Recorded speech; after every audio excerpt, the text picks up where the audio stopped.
بسم الله الرحمن الرحيم. الرحمن علم القرآن خلق الإنسان علمه البيان. الشمس والقمر بحسبان والنجم والشجر يسجدان. والسماء رفعها ووضع الميزان ألا تطغوا في الميزان وأقيموا الوزن بالقسط ولا تخسروا الميزان. والأرض وضعها للأنام فيها فاكهة والنخل ذات الأكمام والحب ذو العصف والريحان. فبأي آلاء ربكما تكذبان؟ خلق الإنسان من صلصال كالفخار وخلق الجن من مارد من نار. فبأي آلاء ربكما تكذبان؟ رب المشرقين ورب المغربين. فبأي آلاء ربكما تكذبان؟ مرج البحرين يلتقيان بينهما برزخ لا يبغيان. فبأي آلاء ربكما تكذبان؟ يخرج منهما اللؤلؤ والمرجان. فبأي آلاء ربكما تكذبان؟ وله الجوار المنشآت في البحر كالأعلام. فبأي آلاء ربكما تكذبان؟ كل من عليها فان ويبقى وجه ربك ذو الجلال والإكرام. فبأي آلاء ربكما تكذبان؟ يسأله من في السماوات والأرض كل يوم هو في شأن. فبأي آلاء ربكما تكذبان؟ سنفرغ لكم أيها الثقلان. فبأي آلاء ربكما تكذبان؟ يا معشر الجن والإنس إن استطعتم أن تنفذوا من أقطار السماوات والأرض فانفذوا لا تنفذون إلا بسلطان. فبأي آلاء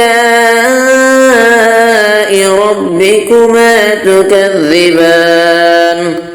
يرسل عليكما شواظ من نار ونحاس فلا تنتصران. فبأي آلاء ربكما تكذبان؟ فإذا انشقت السماء فكانت موضة كالدهان. فبأي آلاء ربكما تكذبان؟ فيومئذ لا يسأل عن ذنبه إنس ولا جان.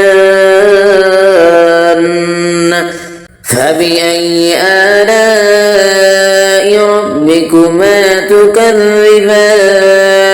يعرف المجرمون بسيماهم فيؤخذ بالنواصي والأقدام فبأي آلاء ربكما تكذبان هذه جهنم التي يكذب بها المجرمون يطوفون بينها وبين حميم آن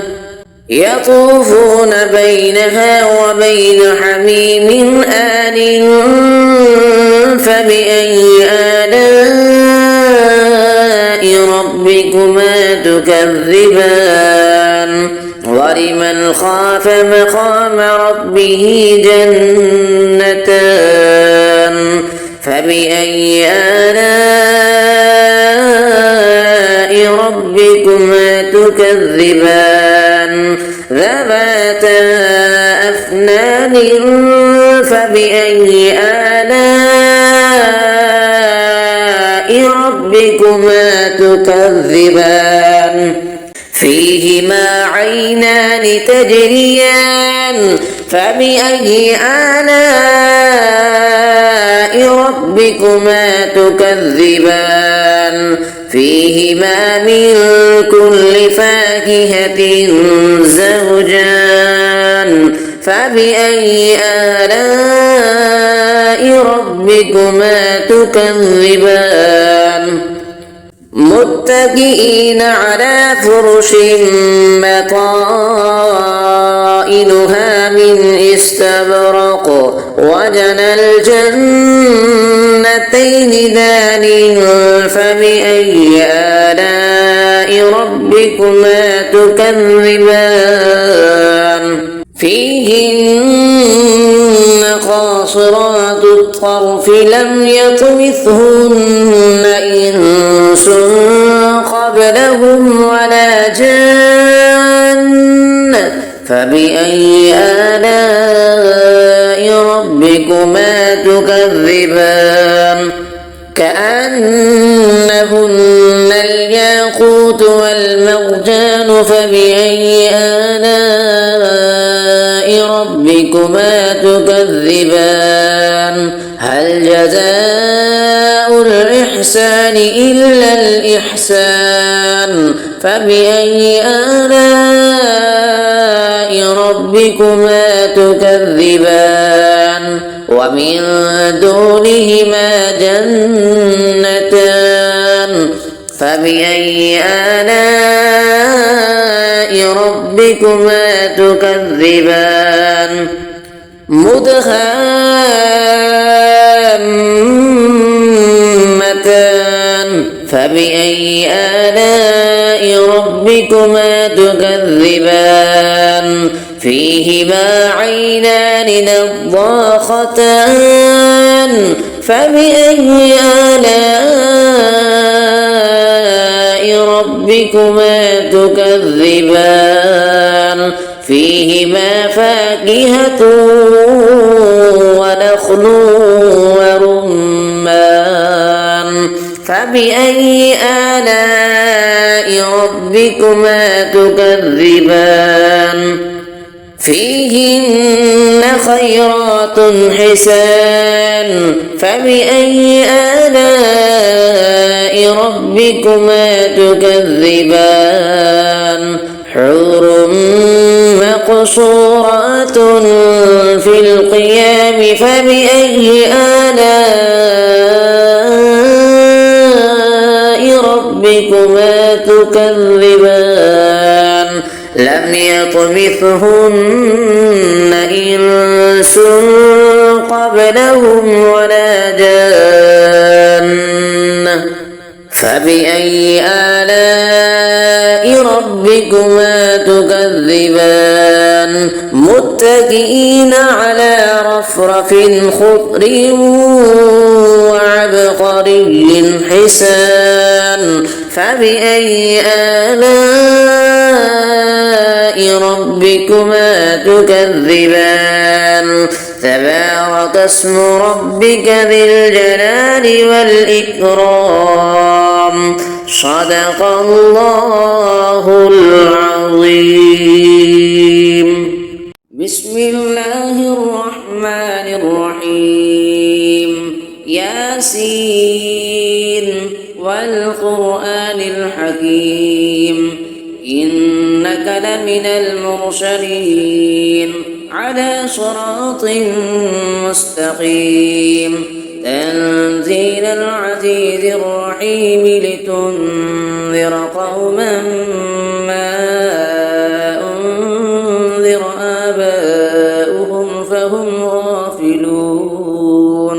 لقد حق القول على أكثرهم فهم لا يؤمنون إنا جعلنا في أعناقهم أغلالا فهي إلى الأذقان فهم مقمحون وجعلنا من بين أيديهم سدا ومن خلفهم سدا فأغشيناهم فهم لا يبصرون وسواء عليهم أنذرتهم أم لم تنذرهم لا يؤمنون إنما تنذر من اتبع الذكر وخشي الرحمن بالغيب فبشره بمغفرة وأجر كريم. إنا نحن نحيي الموتى ونكتب ما قدموا وآثارهم وكل شيء أحصيناه في إمام مبين واضرب لهم مثلا أصحاب القرية إذ جاءها المرسلون إذ أرسلنا إليهم 2 فكذبوهما فعززنا بثالث فقالوا إنا إليكم مرسلون قالوا ما أنتم إلا بشر مثلنا وما أنزل الرحمن من شيء إن أنتم إلا تكذبون قالوا ربنا يعلم إنا إليكم لمرسلون وما علينا إلا البلاغ المبين قالوا إنا تطيرنا بكم لئن لم تنتهوا لنرجمنكم وليمسنكم منا عذاب أليم قالوا طائركم معكم أئن ذكرتم بل أنتم قوم مسرفون وجاء من أقصى المدينة رجل يسعى قال يا قوم اتبعوا المرسلين اتبعوا من لا يسألكم أجرا وهم مهتدون وما لي لا أعبد الذي فطرني وإليه ترجعون أأتخذ من دونه آلهة إن يردني الرحمن بضر لا تغن عني شفاعتهم شيئا ولا ينقذون إني إذا لفي ضلال مبين إني آمنت بربكم فاسمعون قيل ادخل الجنة قال يا ليت قومي يعلمون بما غفر لي ربي وجعلني من المكرمين وما أنزلنا على قومه من بعده من جند من السماء وما كنا منزلين إن كانت إلا صيحة واحدة فإذا هم خامدون يا حسرة على العباد ما يأتيهم من رسول إلا كانوا به يستهزئون ألم يروا كم أهلكنا قبلهم من القرون أنهم إليهم لا يرجعون وإن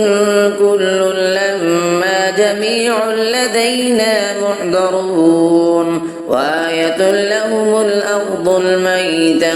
أحييناها وأخرجنا منها حبا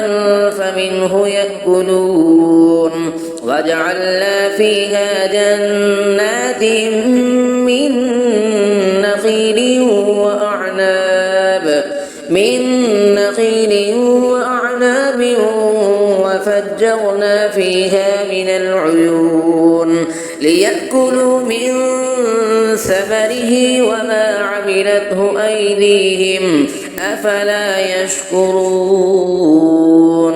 سبحان الذي خلق الأزواج كلها مما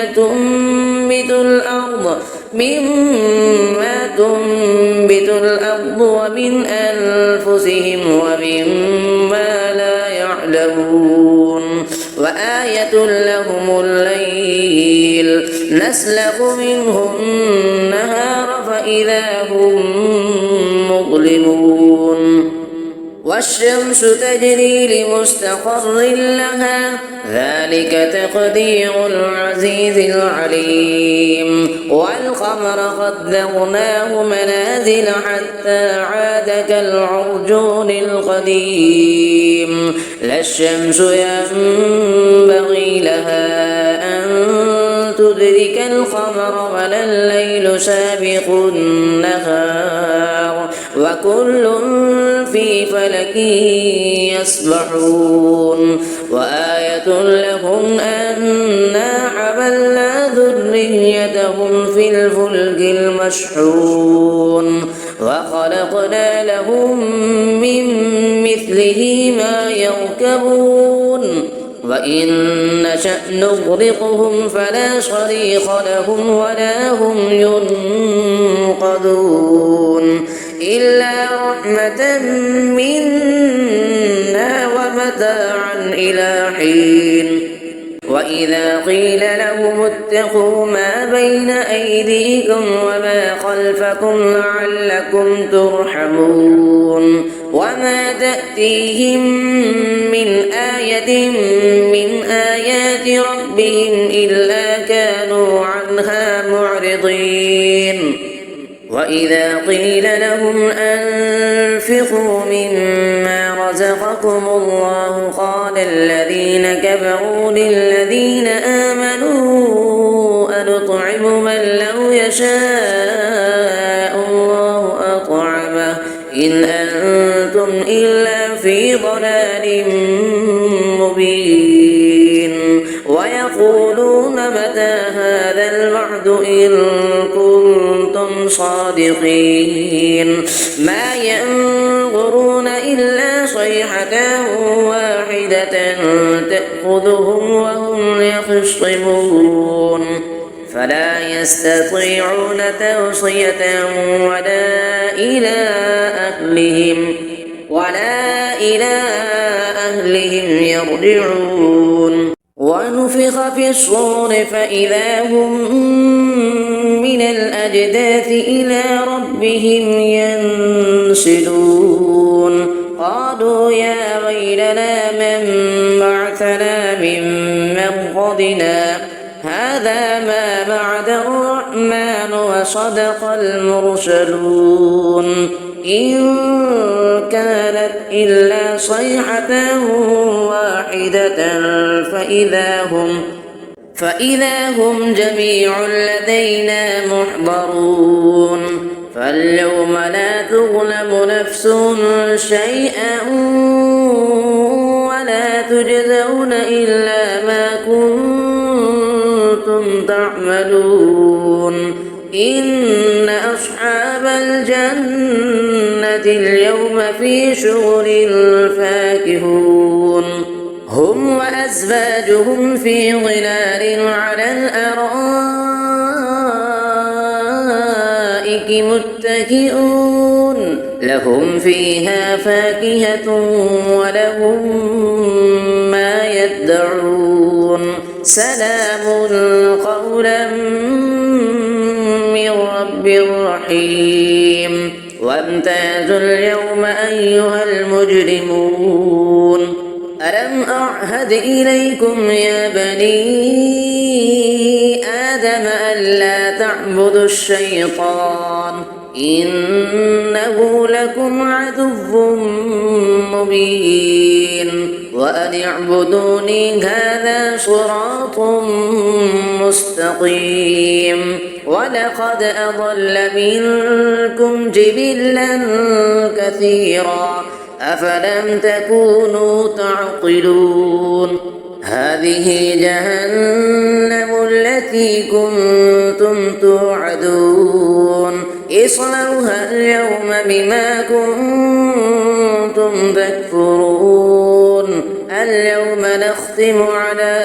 أفواههم وتكلمنا أيديهم وتشهد أرجلهم بما كانوا يكسبون ولو نشاء لطمسنا على أعينهم فاستبقوا الصراط فأنى يبصرون ولو نشاء لمسخناهم على مكانتهم فما استطاعوا مضيا ولا يرجعون ومن نعمره ننكسه في الخلق أفلا يعقلون وما علمناه الشعر وما ينبغي له إن هو إلا ذكر وقرآن مبين لينذر من كان حيا ويحق القول على الكافرين أفلم يروا أنا خلقنا لهم مما عملت أيدينا أنعاما فهم لها مالكون وذللناها لهم فمنها ركوبهم ومنها يأكلون ولهم فيها منافع ومشارب أفلا يشكرون واتخذوا من دون الله آلهة لعلهم ينصرون لا يستطيعون نصرهم وهم لهم جند محضرون فلا يحزنك قولهم إنا نعلم ما يسرون وما يعلنون أفلم يرى الإنسان أنا خلقناه من نطفة فإذا هو خصيم مبين فضرب لنا مثلا ونسي خلقه قال من يحيي العظام وهي رميم قل يحييها الذي أنشأها أول مرة وهو بكل خلق عليم الذي جعل لكم من الشجر الأخضر نارا فإذا أنتم منه توقدون أفليس الذي خلق السماوات والأرض بقادر على أن يخلق مثلهم بلى وهو الخلاق العليم إنما أمره إذا أراد شيئا أن يقول له كن فيكون فسبحان الذي بيده ملكوت كل شيء وإليه ترجعون صدق الله العظيم بسم الله الرحمن الرحيم الرحمن علم القرآن خلق الإنسان علمه البيان الشمس والقمر بحسبان والنجم والنجم والشجر يسجدان والسماء رفعها ووضع الميزان ألا تطغوا في الميزان وأقيموا الوزن بالقسط ولا تخسروا الميزان والأرض وضعها للأنام فيها فاكهة والنخل ذات الأكمام والحب ذو العصف والريحان فبأي آلاء ربكما تكذبان خلق الإنسان من صلصال كالفخار وخلق الجان من مارج من نار فبأي آلاء ربكما تكذبان رب المشرقين ورب المغربين فبأي آلاء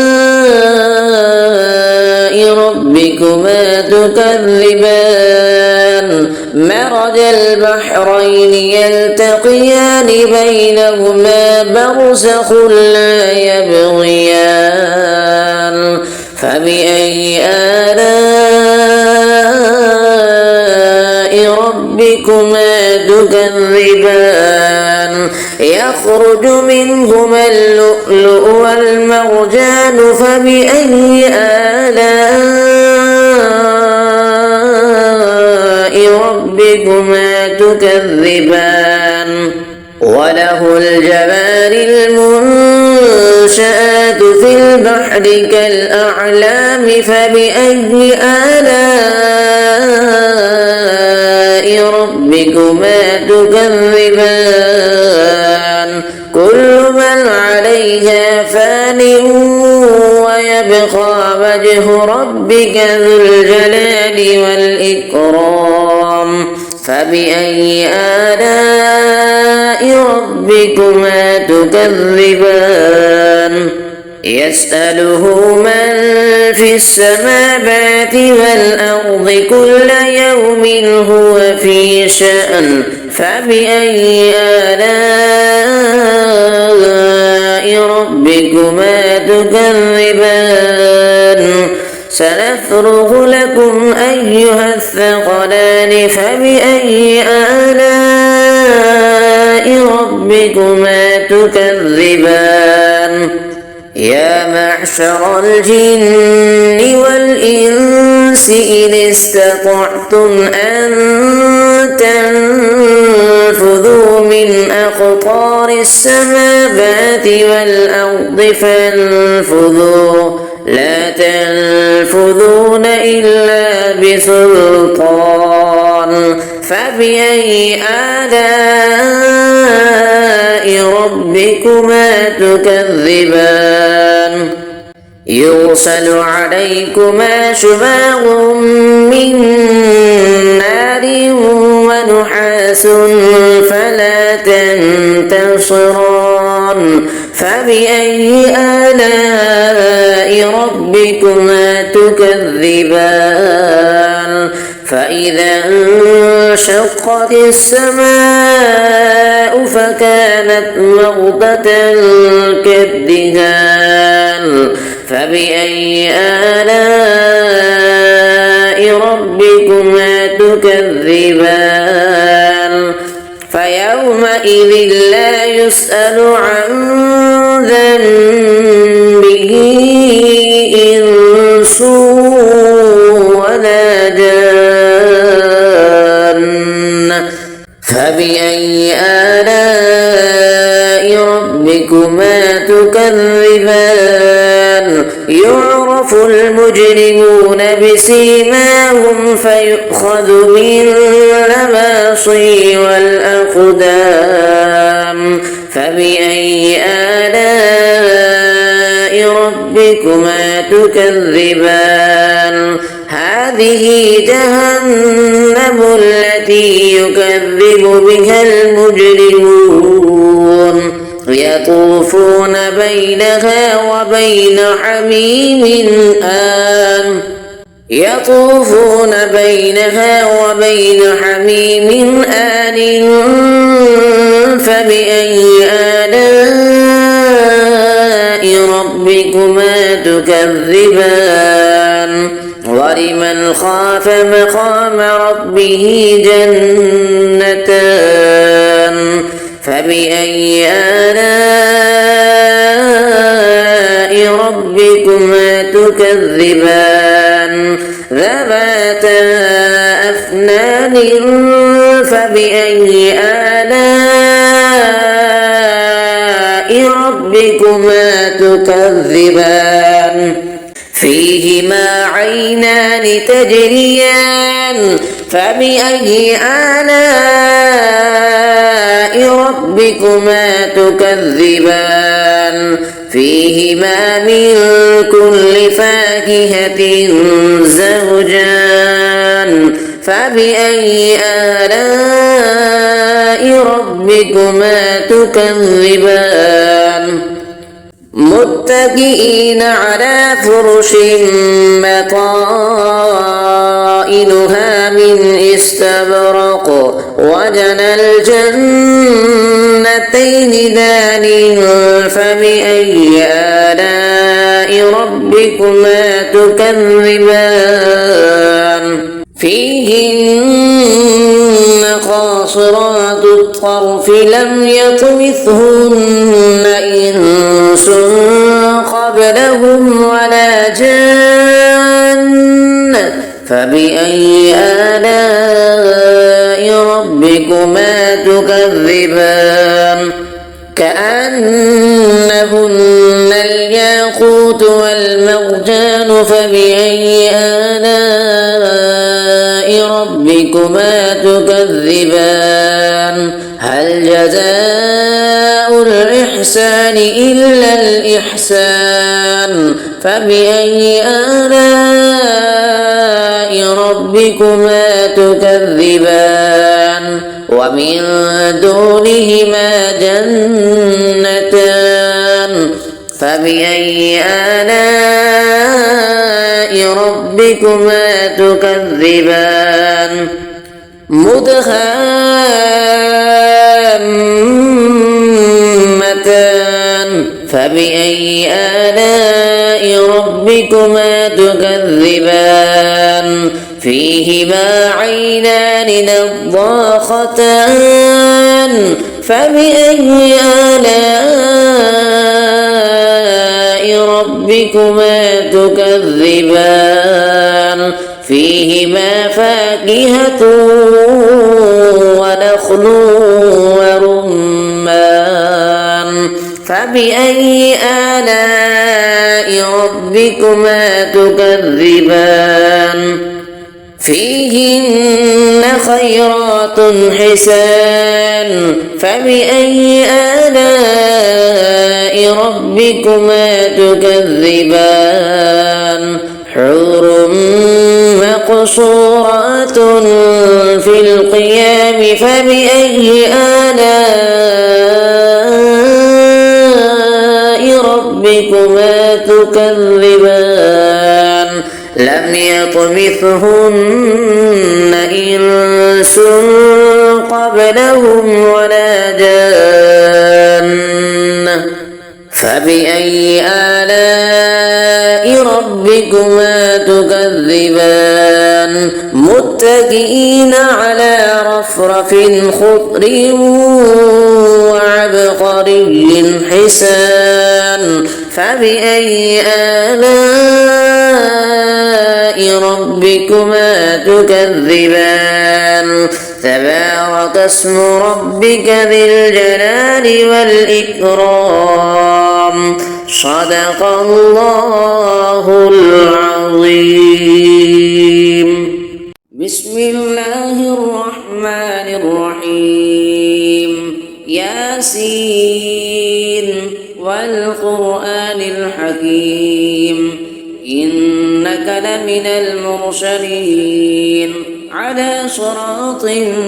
مستقيم تنزيل العزيز الرحيم لتنذر قوما ما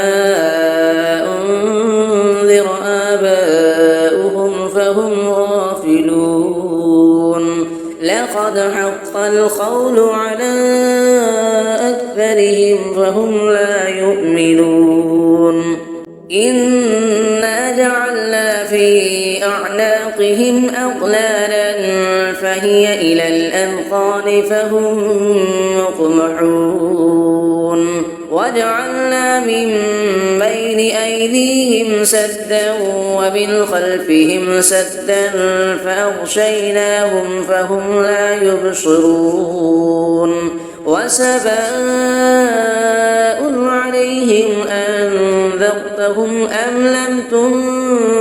تنذرهم لا يؤمنون إنما تنذر من اتبع الذكر وخشي الرحمن بالغيب فبشره بمغفرة وأجر كريم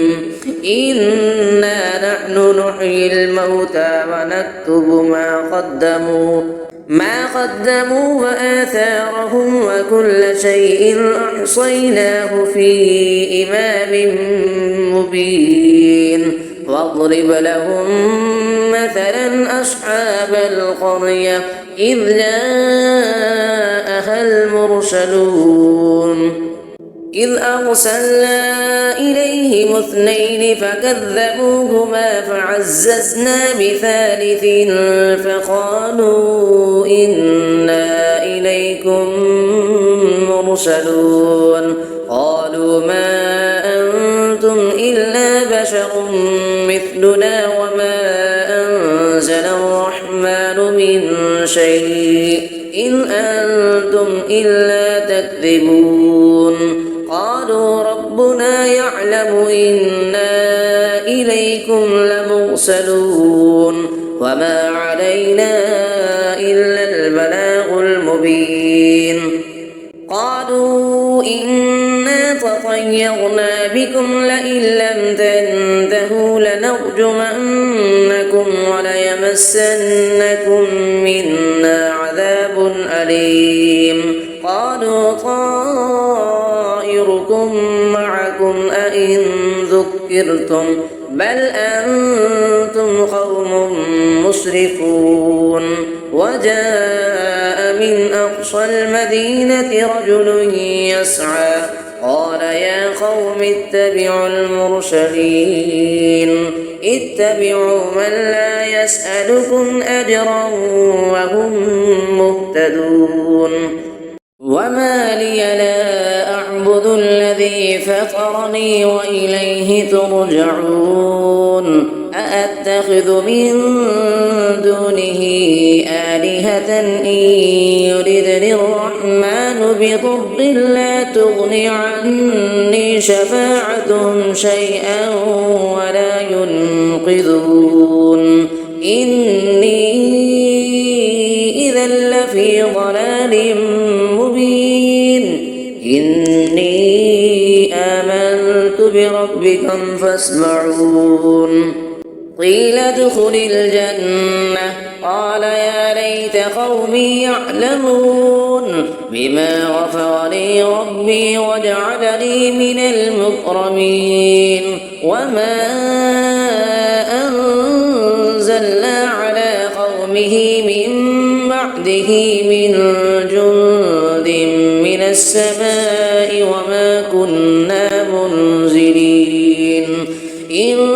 كانت إلا صيحة واحدة فإذا هم خامدون يا حسرة على العباد ما يأتيهم من رسول إلا كانوا به يستهزئون ألم يروا كم أهلكنا قبلهم من القرون أنهم إليهم لا يرجعون وإن كل لما جميع لدينا محضرون وآية لهم الأرض الميتة أحييناها وأخرجنا منها حبا فمنه يأكلون وجعلنا فيها جنات من نخيل وأعناب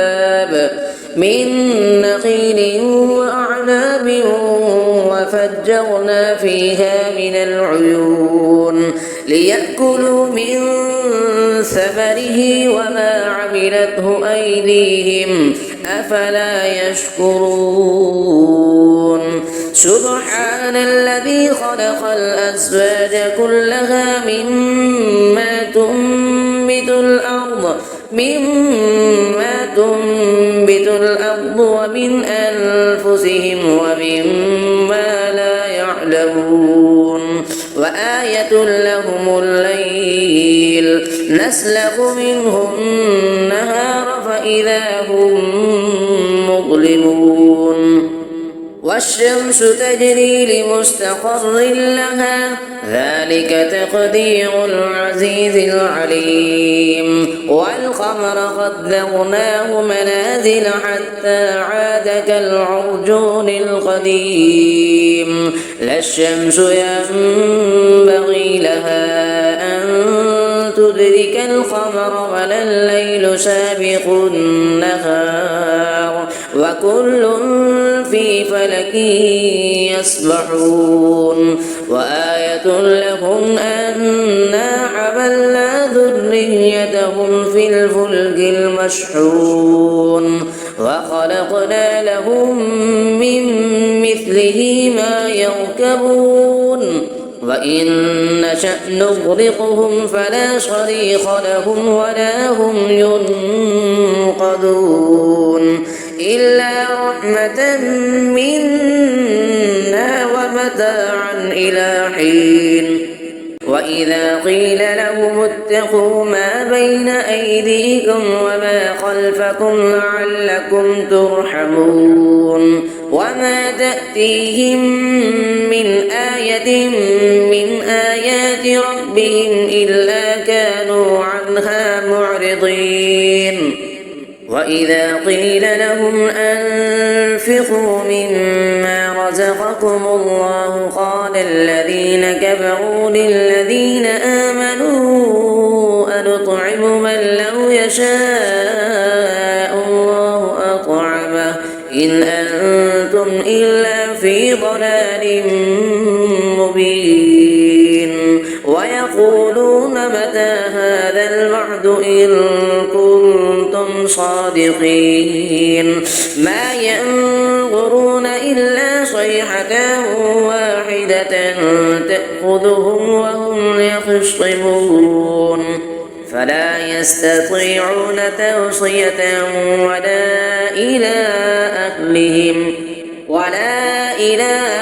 أهلهم يرجعون ونفخ في الصور فإذا هم من الأجداث إلى ربهم ينسلون قالوا يا ويلنا من بعثنا من مرقدنا هذا ما بعد الرحمن وصدق المرسلون إن كانت إلا صيحة واحدة فإذا هم جميع لدينا محضرون فاليوم لا تظلم نفس شيئا ولا تجزون إلا ما كنتم تعملون إن أصحاب الجنة اليوم في شغل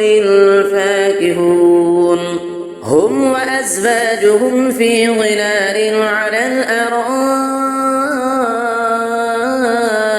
متكئون لهم فيها فاكهة